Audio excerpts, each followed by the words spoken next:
Voilà, on continue sur ce Bike in Man France. J'ai le plaisir de recevoir Philippe et Tony. Salut Tony. Bonjour. Salut Philippe. Bonjour. Alors vous êtes en duo, en paire. C'est comme ça qu'on dit. J'enlève ce micro parce qu'il va nous gêner. Allez, on continue. Vous êtes en paire, mais une paire un petit peu spéciale. Vous êtes Philippe, donc tu es le guide, je ne sais pas si on appelle ça comme ça. Et Tony est malvoyant, il fait du vélo depuis longtemps, il va nous expliquer. Vous avez décidé donc d'être en paire sur le Bike in Man. Exactement.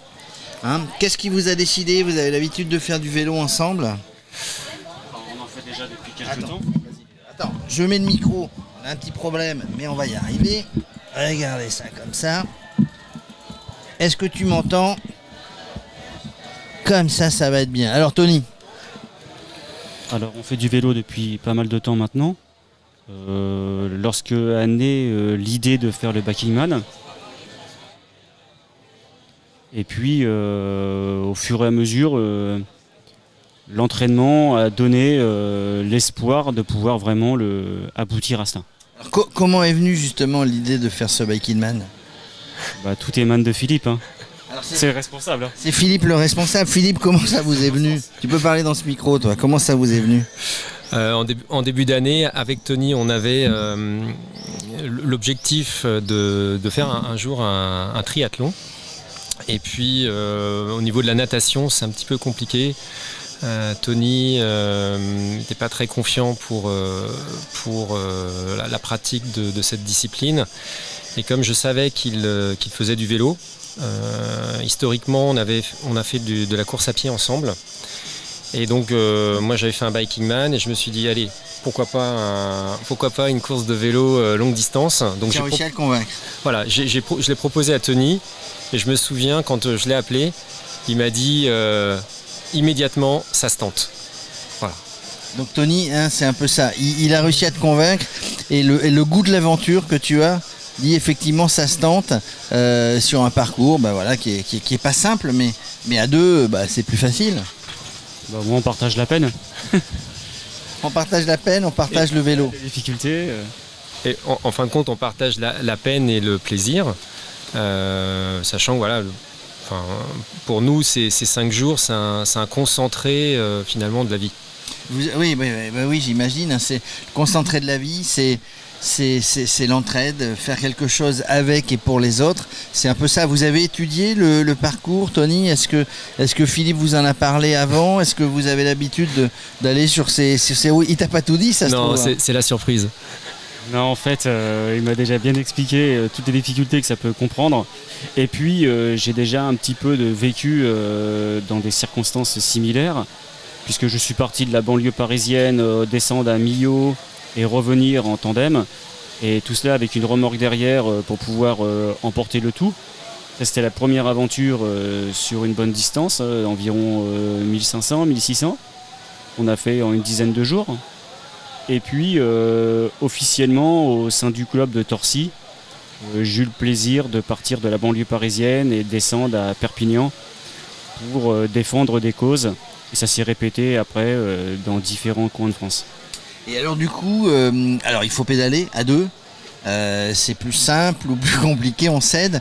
Il y a un vrai souci entre guillemets de synchronisation, hein, donc c'est ça que l'on doit travailler. Alors effectivement, il y a la synchronisation est l'une des clés du succès sur ce type d'épreuve.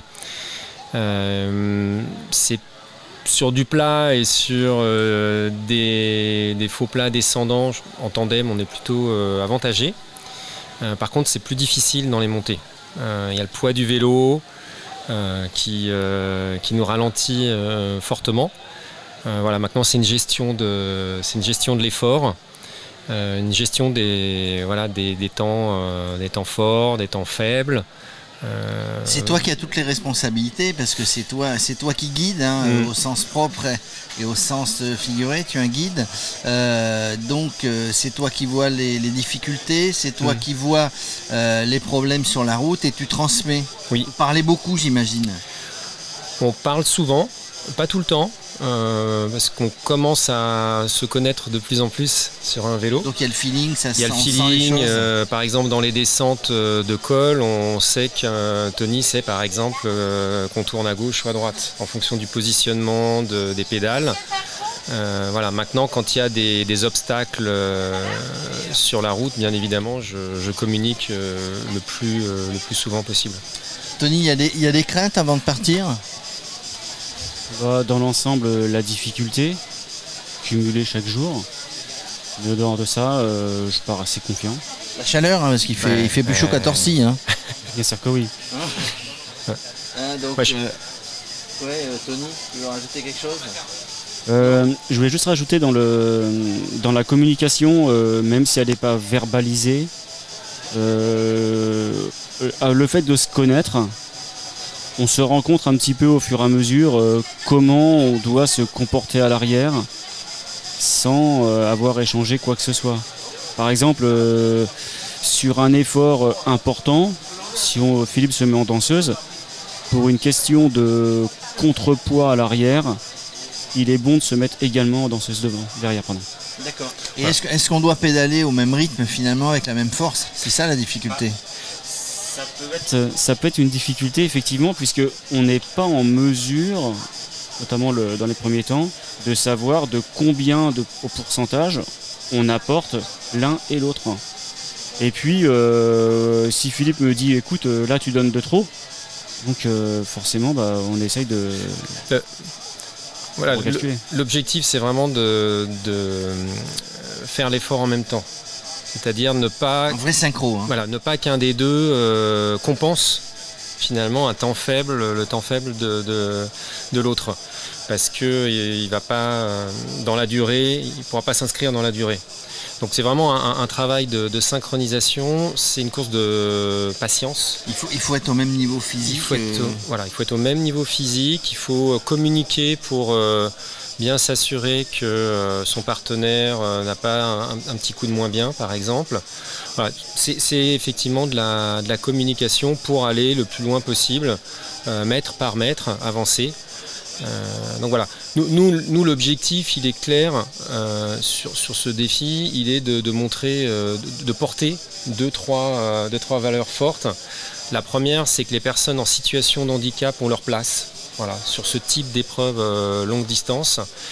C'est la première valeur. La deuxième, c'est que le sport est un magnifique outil pour favoriser l'intégration sociale et professionnelle de ces personnes en situation de handicap. Moi j'espère qu'après cet événement, ce défi, que pour Tony ça va lui ouvrir des portes. J'espère que ce sera plus simple pour lui, qu'il trouvera encore un peu plus sa place dans la société. Voilà. Le sport qui vient au service, on va dire, du social entre guillemets, qui vient prouver que quoi qu'il arrive, rien n'est terminé, qu'on peut, avec le sport, on peut trouver sa place au sein de cette société. Merci messieurs, moi je vous souhaite, je ne serai pas là pour l'arrivée, parce que je pars sur le Tour de France, il n'y a pas de tandem sur le Tour de France, mais je vous souhaite Philippe et Tony, un bon Bike in Man, un bon premier Bike in Man pour vous deux, et puis que vous reviendrez, Tony. Merci de votre accueil, bien sûr. Merci Jérôme.